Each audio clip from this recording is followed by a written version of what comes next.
देखो, मेरी एक रिक्वेस्ट है पहले तो आपसे कि आप अगर ये क्वेश्चन वाली जगह पर क्वेश्चन मेंशन कर देंगे तो मेरे लिए चेक करने में मतलब ज़्यादा हेल्प हो जाएगी।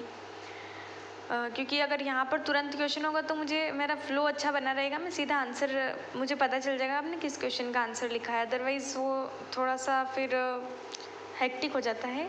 पर ठीक है, अगर आप लिख पाएँ तो ज़्यादा अच्छा रहेगा। अब आपके प्रश्नों की बात कर लेते हैं। जैसे कि ये पहला प्रश्न आपने लिखा, इसमें आपने कंटेंट पूरा अच्छे से दिया है, पर जो थोड़ा सा आपको चेंज करना है वो ये करना, मतलब शब्द ऐसा लग रहा है कि आपने खाने की कोशिश करी है। मतलब जिसकी मैं बताती हूँ, इसमें आपने लिखा 73वां संविधान संशोधन, पंचायती राज संस्थाओं का संवैधानिकरण, तो ये लाइन सही है, इसमें पूरा अर्थ भी पता चल रहा है। फिर आपने लिखा 11वीं अनुसूची, तो सिर्फ ये न लिखकर आप ऐसा लिखेंगे कि 11वीं अनुसूची में वर्णित, जगह भी खाली है, लिख दे कि 11वीं अनुसूची में वर्णित।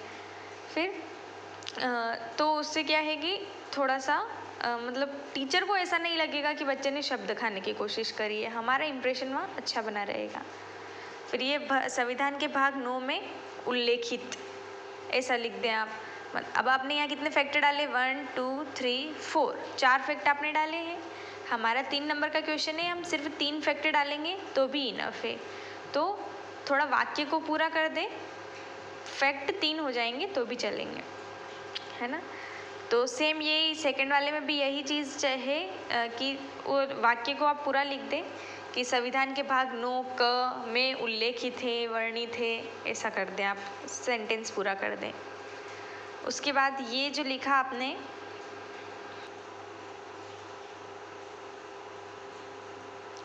इसके बाद ये जो आपने पांचवा प्रश्न लिखा है, ये सतर्कता आयोग वाला, तो इसमें आपने उद्देश्य जो लिखा वो एकदम सटीक उद्देश्य नहीं लिखा है।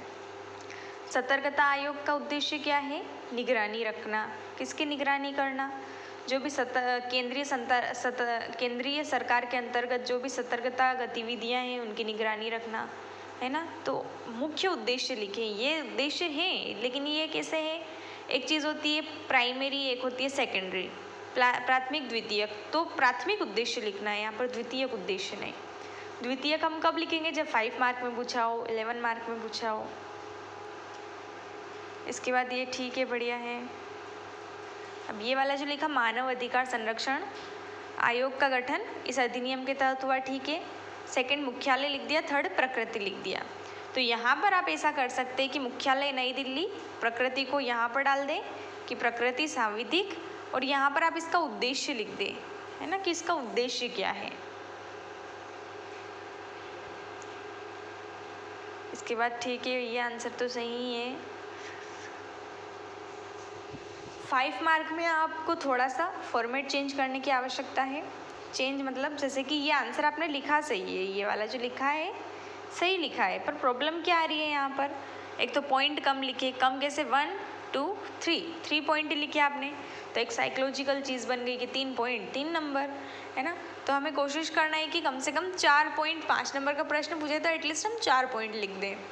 हमारे आंसर के अंदर मिनिमम 4 पॉइंट या मैक्सिमम 4 पॉइंट ये हमारे होने चाहिए। फिर इस आंसर को आपको लिखना कैसे, कि यहाँ पर आप एक छोटा सा हेडिंग पॉइंट बनाओ, है ना, फिर उसको एक्सप्लेन करो, तो वो जो आंसर रहेगा वो और ज़्यादा अट्रैक्टिव और ज़्यादा मार्क्स गेनिंग रहेगा। जैसे कि उदाहरण के लिए मैं बताती हूँ, ये वाला आंसर लिखा आपने, बहुत बढ़िया लिखा। अब यहाँ पर आप क्या कर सकते हैं, कार्य पूछे यहाँ पर, तो पहला पॉइंट लिख दें कि प्रतिस्पर्धिक कार्य, फिर उसके अंदर लिखे कि विभिन्न क्षेत्रों में प्रतिस्पर्धा को बनाए रखना। फिर यहाँ पर लिखे कल्याणकारी कार्य, है ना, तो कल्याणकारी कार्य में क्या है, उपभोक्ता के हितों की रक्षा करना। फिर यहाँ लिखे अर्ध न्यायिक कार्य, तो अर्ध न्यायिक कार्य में वो क्या कार्य करता है ऐसा, जैसे कि मान लो हो सकता है कि उस आयोग से संबंधित जो भी कुछ समस्याएं आती हो तो उनको वो जो भी न्याय देता होगा तो उससे लिखे कि आयोग से संबंधित मुद्दों का समाधान करना, तो अर्ध न्यायिक कार्य हो गया, है ना। तो इस तरह से क्या है कि एक छोटा सा पॉइंट बनाए, फिर उसको एक्सप्लेन करें, तो उसके बाद जो हमारा आंसर रहेगा वो बहुत बढ़िया लगेगा। ये वाला जो लिखा है इसमें शब्द बहुत कम है, मतलब जगह बहुत ज़्यादा खाली है, ये इतनी जगह खाली है, तो वो ऐसा हो जाता है कि आ ही नहीं रहा होगा तो थोड़ा बहुत लिख दिया, ऐसा माइंडसेट बन जाता है, तो नंबर कट जाते हैं वहाँ पर। तो कोशिश करें कि फॉर्मेट ऐसा रहे कि हमारी ज़्यादा जगह ना छूटे और थोड़ा सा पेज अच्छा हो जाए। क्योंकि एक प्रॉब्लम और इसमें ये रहेगी कि हमें 50 शब्द बोले गए हैं तो हम 50 न लिखें, एटलीस्ट 35 शब्द तो हमारे हो कम से कम, है ना। और यहाँ पर तो ये शायद 20 शब्द भी पूरे नहीं हो रहे होंगे मेरे हिसाब से, है ना। बाकी ये आंसर आपने देखो ये वाला भी लिखा आपने, बहुत बढ़िया लिखा, पर थोड़ा सा यहाँ पर आपको क्या करने की ज़रूरत है, या तो हेडिंग पॉइंट बना के उसको एक्सप्लेन करें, और सभी जगह अगर आप ऐसा नहीं कर पा रहे, पॉइंट नहीं बन रहे हैं किसी में, तो वहाँ पर आपने ये फॉर्मेट यूज़ किया, ये वाला कर सकते हैं आप, कोई प्रॉब्लम नहीं है। ये वाला थोड़ा फ़ोटो सही नहीं आया तो मैं देख नहीं पाई सही से। अब 11 मार्क 11 मार्क में आपको क्या है कि ये इंट्रोडक्शन में ऐसा पॉइंट वाइज नहीं लिखना है। इंट्रोडक्शन हमें कैसे देना है, पैराग्राफ वाइज देना है, इस तरह से पूरा। कैसे, जैसे कि आपने पॉइंट बनाए, इनको पॉइंट ना बनाकर आप ऐसे लिखो कि मानव अधिकार आयोग जिसका गठन 12 अक्टूबर 1993 को हुआ, जो एक सांविधिक निकाय है जिसका मुख्य उद्देश्य मानव अधिकारों की रक्षा करना है। इस तरह से एक पैराग्राफ बना के तो वो आ जाएगा, जो मैंने कहा ये लाइनें आ जाएगी पूरी आपकी 3 साढ़े 3 ज़्यादा से ज़्यादा 4 लाइन में आ जाएगी, ये इंट्रोडक्शन हो जाएगा।